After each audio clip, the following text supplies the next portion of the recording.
Bonjour et bienvenue. Aujourd'hui, on va s'intéresser à une urgence médicale assez critique, l'insuffisance rénale aiguë, qu'on appelle aussi l'IRA. C'est quand les reins, qui sont un peu les filtres vitaux de notre corps, ils lâchent, et ça, du jour au lendemain. Alors, imaginez un peu le scénario. Le système qui est censé nettoyer le sang, qui maintient tout l'équilibre hyper délicat du corps, s'arrête net. En quelques heures, pas des années. Les conséquences, évidemment, peuvent être terribles. C'est vraiment ça le cœur du problème avec l'IRA. Alors pour qu'on s'y retrouve bien dans ce sujet qui est quand même assez complexe, voilà un peu notre feuille de route. D'abord, on va définir ce qu'est l'IRA, ensuite on explorera les causes, on verra aussi un paradoxe assez surprenant, puis comment les médecins gèrent la situation, et on finira par un petit récap des points essentiels. C'est parti! Allez, on plonge dans le vif du sujet. La toute première chose à saisir avec l'IRA, c'est sa rapidité. Le mot-clé, c'est vraiment aigu. On ne parle pas d'une maladie chronique qui s'installe sur des années, non, c'est un événement brutal, soudain. Donc pour être précis, l'IRA, c'est un déclin ultra rapide de la fonction des néphrons. Les néphrons, ce sont les toutes petites unités de filtration dans nos reins. Et quand ça lâche, cette panne soudaine met le bazar dans tout l'équilibre du corps, les fluides, les sels minéraux, l'acidité, bref, c'est ce qu'on appelle la perte de l'homéostasie. Et ce qui est assez fou, c'est que pendant très longtemps, la communauté médicale n'arrivait même pas à se mettre d'accord sur une seule définition. Il y en avait plus de 35 qui circulaient. Imaginez un peu le bazar pour comparer les études ou simplement pour standardiser les soins. C'était un véritable casse-tête pour les médecins. Heureusement, aujourd'hui, les choses sont plus claires. On a un système standardisé, la classification KDIGO. Ce tableau est super intéressant parce qu'il montre exactement comment on évalue la gravité du truc. On regarde principalement deux choses. D'un côté, la créatinine dans le sang. C'est un déchet que les reins doivent virer. De l'autre, la diurèse, c'est-à-dire tout simplement le volume d'urine. La logique est simple, si la créatinine monte en flèche et que la personne n'urine presque plus, c'est que le stade est grave. Bon, maintenant qu'on sait ce que c'est, il faut trouver d'où ça vient. Et là, les médecins se transforment un peu en détectives. Ils se posent une question simple. Où a commencé le problème? Est-ce que c'est avant le rein, à l'intérieur même du rein, ou bien après le rein? Et ça nous donne les trois grandes catégories de causes. C'est un peu comme un problème de logistique dans une usine, vous voyez. Soit l'usine, le rein, ne reçoit pas assez de matières premières, donc de sang, soit l'usine elle-même est cassée, endommagée, ou alors, troisième option, les produits finis, l'urine, sont bloqués à la sortie et ne peuvent pas être évacués. Alors le cas le plus courant, c'est ce qu'on appelle l'IRA pré-rénal. Pré-rénal, ça veut dire avant le rein. Ici, le rein, au départ, il est en parfait état. Le problème, c'est qu'il ne reçoit juste pas assez de sang pour bosser. Pensez à une grosse déshydratation, une hémorragie. Le rein se met en mode sécheresse et il essaie désespérément de retenir le peu d'eau qu'il a.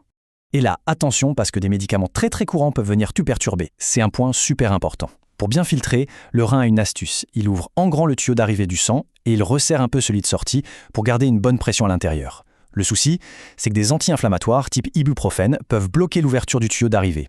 Et à l'inverse, certains médicaments pour la tension, comme les IEC, forcent le tuyau de sortie à trop se relâcher. Si on combine les deux, patatras, la pression dans le filtre s'effondre et ça peut déclencher une IRA. Deuxième grande cause, l'IRA organique ou intrinsèque. Cette fois, le problème est bien à l'intérieur de l'usine. Le rein lui-même est abîmé. La cause numéro 1 dans cette catégorie, c'est la nécrose tubulaire aiguë ou NTA. En gros, les petits tubes du rein sont détruits. Ils meurent. Et ça, c'est souvent dû soit à un manque d'oxygène qui a duré trop longtemps, soit à une substance toxique. Et enfin, la troisième voie, la post-rénale. Là, on est purement dans un problème de plomberie.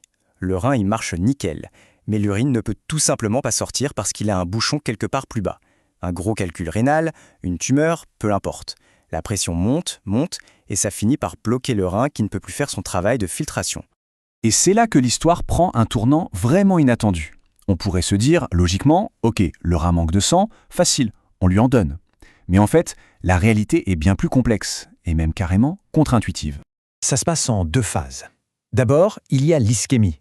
Le manque de sang, donc d'oxygène, commence à faire des dégâts.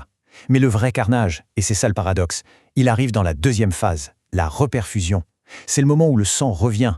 Le retour soudain de l'oxygène dans un tissu qui est déjà fragilisé déclenche une véritable tempête chimique, une explosion de ce qu'on appelle les radicaux libres, qui vont littéralement agresser et détruire les cellules.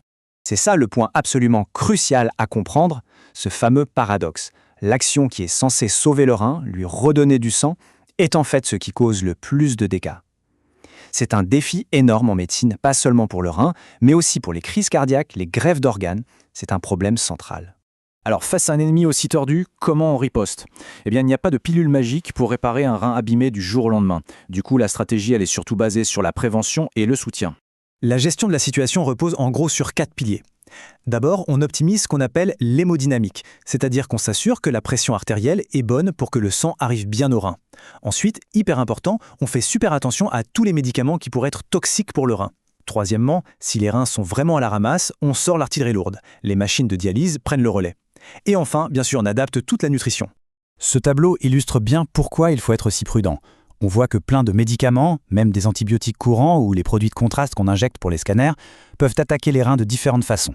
C'est pour ça que les médecins doivent en permanence faire la balance. Est-ce que le bénéfice de ce traitement vaut le risque qu'on fait courir au rein? Quand l'IRA est vraiment sévère, le corps s'empoisonne en quelque sorte. Les toxines et l'eau s'accumulent à des niveaux qui deviennent dangereux. C'est là que la dialyse ou épuration extra-rénale entre en jeu. C'est une intervention vitale. La machine va agir comme un rein artificiel. Elle nettoie le sang, elle rétablit l'équilibre, et ça donne du temps. Du temps au rein pour qu'il puisse, on l'espère, récupérer. Bon, on arrive à la fin de cette exploration. C'est le moment de synthétiser un peu tout ça. Qu'est-ce qu'il faut absolument retenir sur l'insuffisance rénale aiguë? Voilà les points clés. Premièrement, l'IRA, c'est soudain. C'est un déclin rapide de la fonction rénale. Deuxièmement, les causes peuvent venir d'avant, de l'intérieur ou d'après le rein. Troisièmement, il y a ce fameux paradoxe de l'ischémie-reperfusion où le fait de restaurer le flux sanguin peut en fait aggraver les choses. Et enfin, quatrièmement, la gestion se concentre sur la prévention, le soutien du corps et surtout éviter tout ce qui pourrait être toxique. Et pour conclure, une petite ouverture vers le futur.